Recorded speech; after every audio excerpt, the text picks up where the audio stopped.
हाम्रा अहिलेसम्मका हाम्रो देशको चाहिँ नि खेलाडीहरूले ल्याएका परिणामहरूलाई हेर्ने हो भने हाम्रा देशका खेलाडीहरूको योग्यता क्षमता कोही भन्दा कम छैन त्यति राम्रा हाम्रा चाहिँ नि खेलाडीहरू छन्। र अर्को भनेको हाम्रो जुन प्रकृति छ र हाम्रो जुन खालको एउटा भौगोलिक विविधता छ, यो भौगोलिक विविधताले पनि हामीलाई एउटा वरदान जस्तो चाहिँ नि छ खेलकुदको लागि।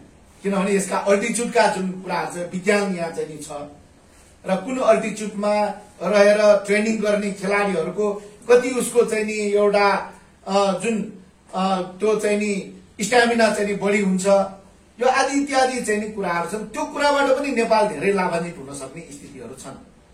तर हाम्रो समस्या के छ भन्दाखेरि हाम्रो आजसम्म पनि भाषणमा जतिसुकै चाहिँ नि ठूला कुरा गरे पनि व्यवहारमा, नियममा, कानूनमा, नीतिमा सरकारले यसलाई प्राथमिकता दिएर अगाडि बढाउन सकेको छैन। र खेलकुदमा आज हामी किन पछाडि परिरहेछौँ?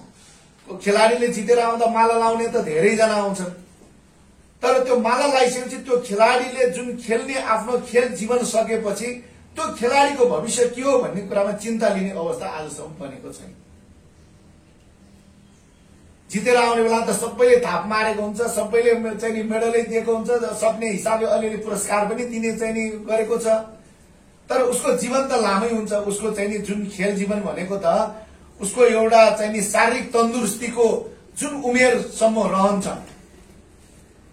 भन्दाखेरि त्यसपछि बाँकी जीवन त उसको लामै हुन्छ।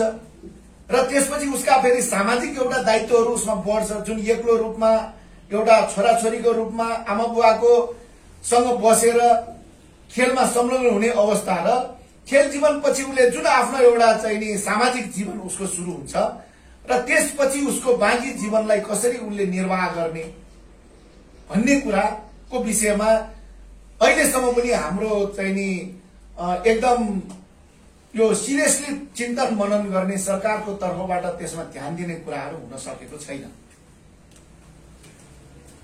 अनि खेल खेलिरहँदाखेरि पनि यो खेलको जुन खालको एउटा विश्वव्यापी जुन खालको एउटा मूल्य र मान्यता छ, अहिले मैले भने जुन खालको यसको एउटा संरचना छ, यसका सञ्चालन र परिचालनका विधिहरू छ, त्यो विधिसँग नेपालको खेलकुदको संस्थालाई कसरी चाहिँ नि एकाकार गर्ने, कसरी एउटा सहकार्य गरेर जाने भन्ने कुरामा पनि हाम्रो चाहिँ नि ध्यान त्यति जान सकेको छैन। सरकारको ध्यान त्यति जान सकेको छैन, जसको कारणले तपाईको जति पनि एउटा कुरा हामीले बुझ्नुपर्ने एउटा कुरा के हो भने तपाईहरु अब खेलकुदमा कतिको यो चाहिँ नि हेर्नु भएको छ, दुई खालको यसको चाहिँ नि जिम्मेवारीका क्षेत्रहरू हुन्छन्।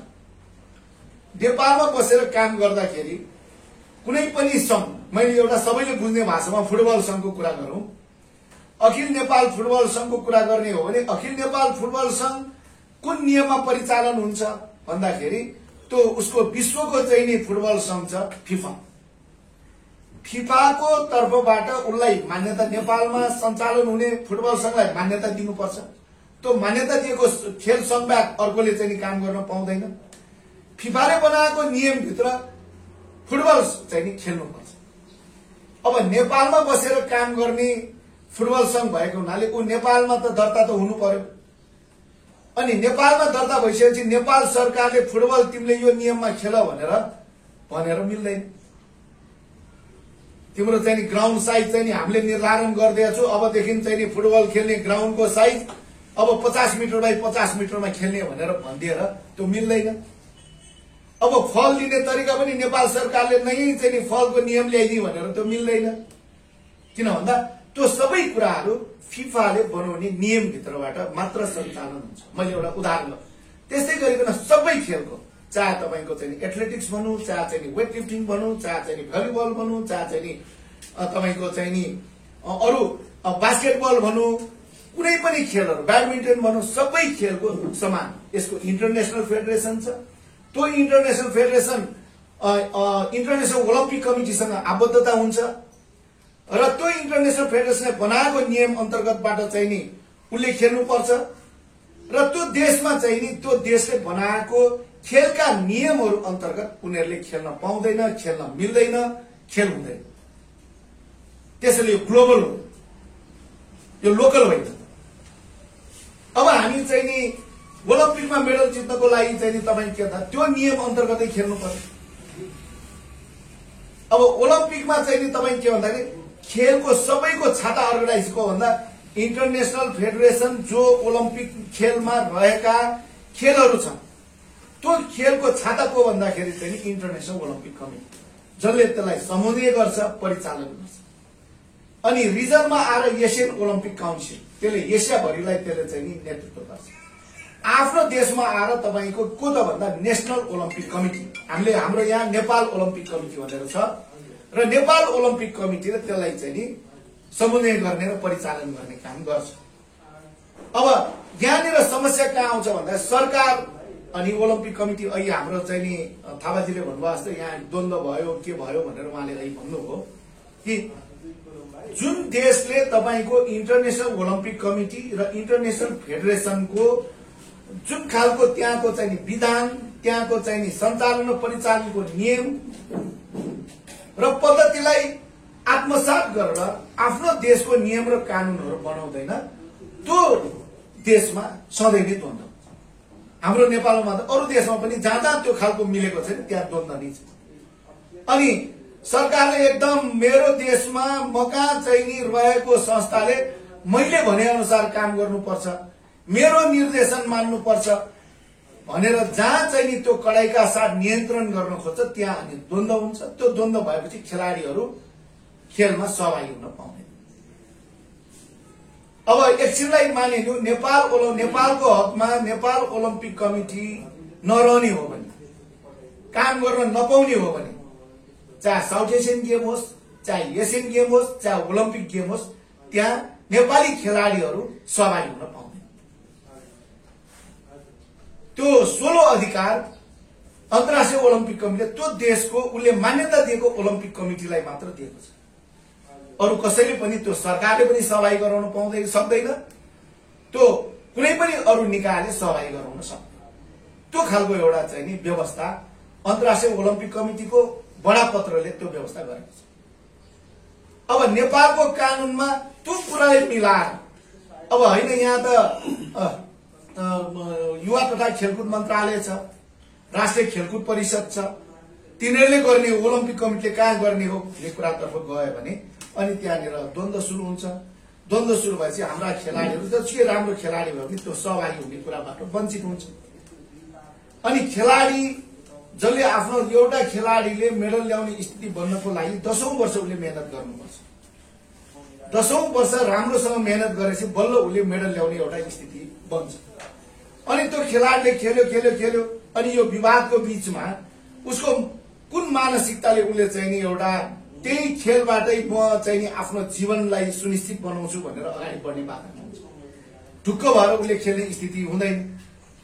उच्च मनोबल भएको चाहिँ नि सिपाहीले मात्र युद्ध जित्छ भन्ने चाहिँ नि जुन एउटा मान्यता छ, खेलाडीले पनि उच्च मनोबल भएर चाहिँ नि खेल्न सक्यो भने मात्र उसले पनि प्रतिस्पर्धामा चाहिँ नि जित्ने हो।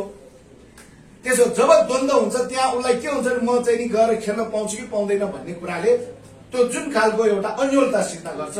त्यो अन्योलताले उसको ट्रेनिङमा पनि उसले राम्रोसँग ट्रेनिङ गर्न सक्दैन। उसले आफूलाई चाहिँ नि त्यो जुन खालको एउटा तीक्ष्ण बनाउनु पर्ने हो त्यो खालको चाहिँ नि अवस्थामा उसले आफूलाई विकास पनि गर्न सक्दैन, जसले गर्दा हामी चाहिँ नि पछाडि पर्छौँ।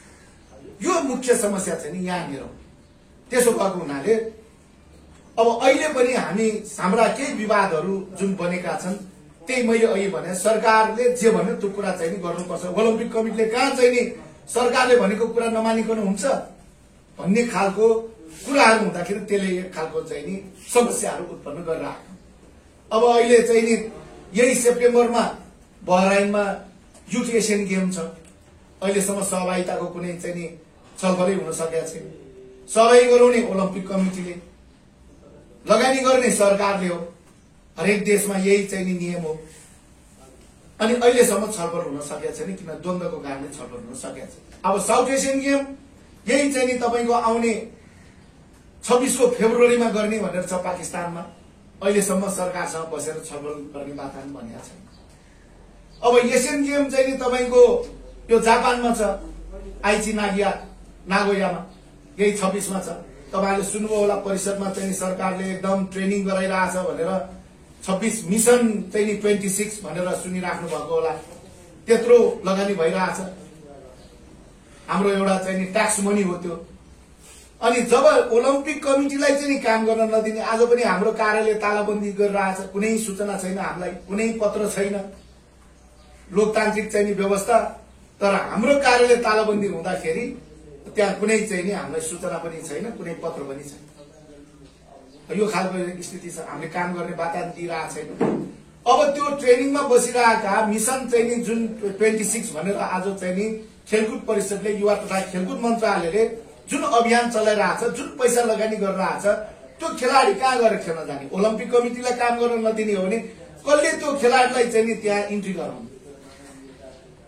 अब यो खालको एउटा चाहिँ नि अवस्था छ र युवा तथा खेलकुद मन्त्री जुन ढंगबाट एउटा जिम्मेवार र संवेदनशील बन्नुपर्ने हो, बन्न सकेको छैन।